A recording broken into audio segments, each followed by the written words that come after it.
Hi, it's Deanna, and here comes part two. All right, so I took apart the album in the previous video, and I took every one of the cards out, and unfortunately, there is no names on the backs of any of these cards. And it seems like they come from multiple states. It's not just one state. The only name I found is it said compliments of Maud on one of the cards. And I'm like so bummed out because I just wanted to know if this really was the Peters Cartridge family. And I guess I'll never find that info out. So in the meantime, I'll just show you better close-ups of these old photos with the photographer graphics.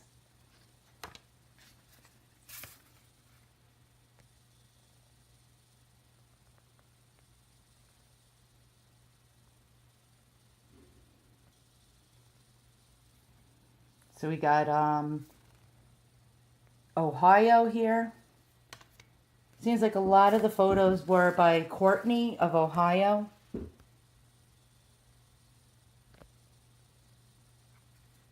And again, we have another Courtney photo. Courtney seemed to be really a really talented photographer from what I see here.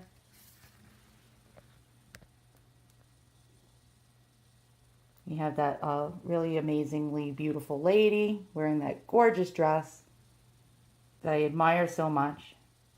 And this one was taken again in Ohio.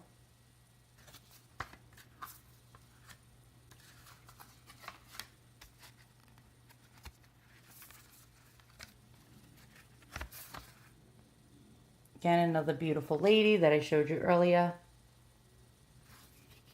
And this card has no info. I don't know what the deal is with that, why they wouldn't advertise their name. Now this guy is standing here with what seems to be a painting in the background and some really nifty antiques. Well, it was an antique back then, but he has some cool stuff that he's surrounded by. And again, no information on the back of this card. Here's the lady with the finger wave hairstyle of the 1870s. And again, no information. This is another Courtney photo. And it appears to be a little girl wearing some kind of fur hat. Beautiful, beautiful little girl. And again, there's the Courtney logo. Here's another beautiful child here.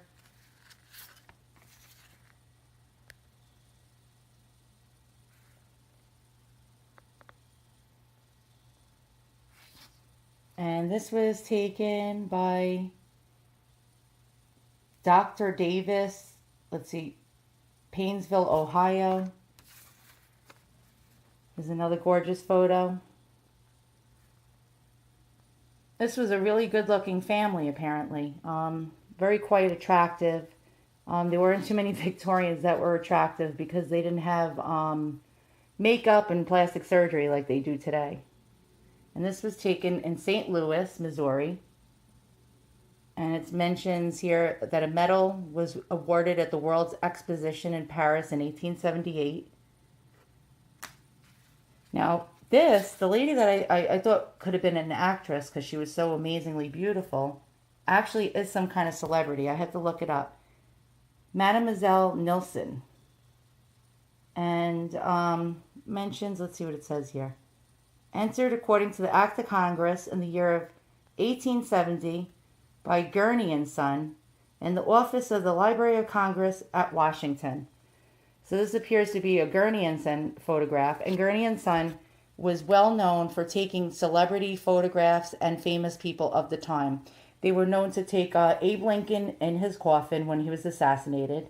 They were on Fifth Avenue. They were in Manhattan. And they even took photos of Charles Dickens, all the famous opera stars of the time, and actors and actresses, famous people, wealthy people, the elites. So this I'm going to do a little research on because I think I have something pretty cool here. By the way, Gurney taught Matthew Brady. Matthew Brady, the famous photographer of the Civil War. Brady worked for him making daguerreotype cases and learned how to take photographs from him. So if it wasn't for Gurney, who made that beautiful photo and millions of others, Brady would have never taken all those amazing historical photographs of the Civil War. So now we have Indiana. This is another Indiana photo. Then we have, let's see here, Houseworth and Company, San Francisco. So now we have a San Francisco guy. Now here's another famous actress of her time. I believe she was an opera singer. I have to look it up. Camilla Urso. So she, again, it's a Gurney. I think it's a Gurney. Oh no, it's not a Gurney photo. I have to look up this photographer. San Francisco. So I wonder if he did celebrities of the time as well. Very interesting. Who knows? This photo album could be of actors and actresses of the time, because everybody here looks really, really, really good looking. They look quite wealthy, and more so than most of the photo albums of the people that I have in them. So I have a feeling that these are all actors and actresses of the day. This, or an elite family. Too bad there is no names in here. That is just a total bummer.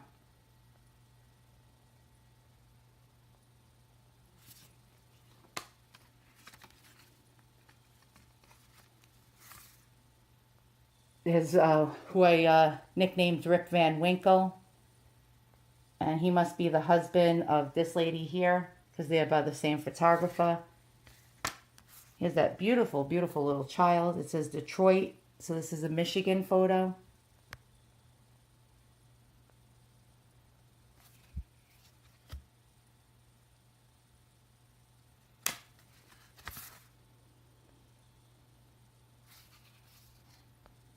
Cleveland, Ohio.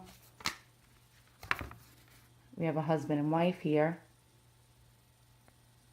Columbus, Ohio. And here's the regional costume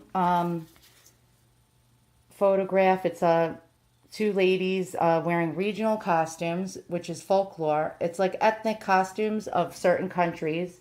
Every country had like their own costume, you know, national costume. I wonder if this is Poland. I'm not very good at figuring out what countries wore what, but they look like Polish girls to me. And this is Ohio.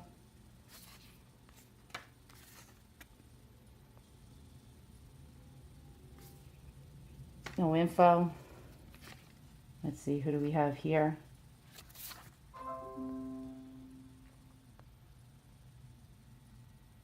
Ohio.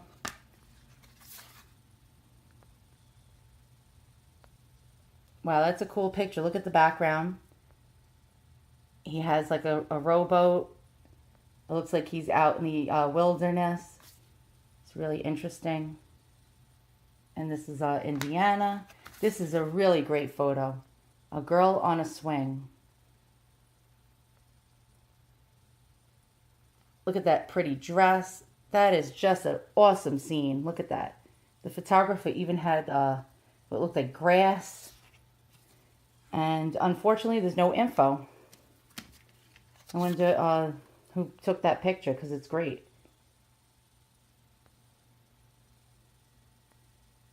Indiana. This looks like a wealthy family. Husband and wife. Look at the amazing antiques in the background. There's a book and something in a fancy frame. We have lovely architecture in the background. And no info. And then we have the little stragglers that were in the back of the book. Little boy. He's from Ohio. We had that tintype that it looks like a ghost is floating in the middle of it. I have no idea. I think it has something to do with this photo here. I think it's the same group of people. This is what was known as like when people went to fairs and stuff. these are cheap tintypes. They would go to fairs and festivals, and they'd have a guy that would take photographs. It would take them 5 minutes. They'd slap it on a cheap piece of iron, and that's what these appear to be. They're not high quality tintypes. Starting in sometime in the 1870s, the qualities of tintypes really started waning. The 1860s tintypes and early 1870s tintypes are superior to the later ones. This is a nice tintype. 1870s, I guess. And last but not least, we have these ladies all posing together. And it was taken in Fort Wayne, Indiana. And I'll give you a close-up of them. And they look like young teens of the day.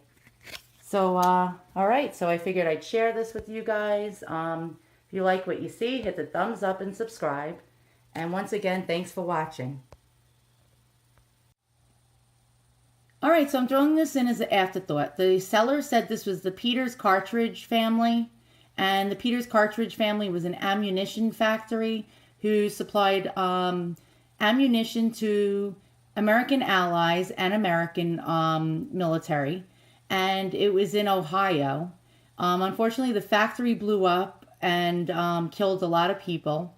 And now in the album, there appears to be two people that resemble what I found to be the owner of that factory by the name of Gershom Moore Peters. And here, like I'll show you, I'll put these two side by side. They have like the same eyes. I mean, the beards are not identical, but then again, men, you know, groom themselves and do things differently all the time when it comes to facial hair. So let me try to zoom in a little better. You see what I mean? I don't know. Maybe it's just me. Maybe I'm just like, you know, fetching, going a little too far. And then again here, the gentleman on the right has like the same type of shaped eyes, similar facial hair. I don't know. So like if you think that maybe the seller actually is telling me the truth, that this is the Peters ammunition factory family, I would greatly appreciate it. So put a comment below. What do you think? Do you think these people resemble the guy in the middle who happened to have owned the factory? If you think so, let me know and let me know what you think. So thanks for watching and have a great evening. Okay, so this is the third afterthought. So this video just got that much longer. So after the second afterthought, I revisited the album again and did a little more Googling. And I found out that this is Warren K. Moorhead. And Warren K. Moorhead was actually a famous archaeologist. That's all he wanted to do with his life. But unfortunately, his grandfather was part of the Peters, Cartridge Company. Something about he owned the original one, I think during the Civil War, before I think he sold it off to the other gentleman. And so they forced him into the family business while he wanted to just do nothing but be an archaeologist. And I could swear 100%, maybe I'm wrong, maybe it's all in my head, but the seller on eBay did say that this was the Peters Cartridge Company family photo album. And when I saw this guy, I said, holy cow, it looks just like him. I mean, really, like uncanny resemblance. Now, the hair and the facial hair is, you know, the hair on the sideburns are different and the mustache is slightly different. But this really, I mean, really resembles him. Unless maybe I just gone crazy. I don't know. Well, that could happen too. But it really looks like him. If you think that I'm right, let me know in the comments below. But again, I apologize for having another long, drawn-out afterthought. But maybe the seller wasn't kidding when his father said that he feels that this is the Peters Cartridge family photo album. So once again, I'm going to try not to do a fourth afterthought. So thanks for watching.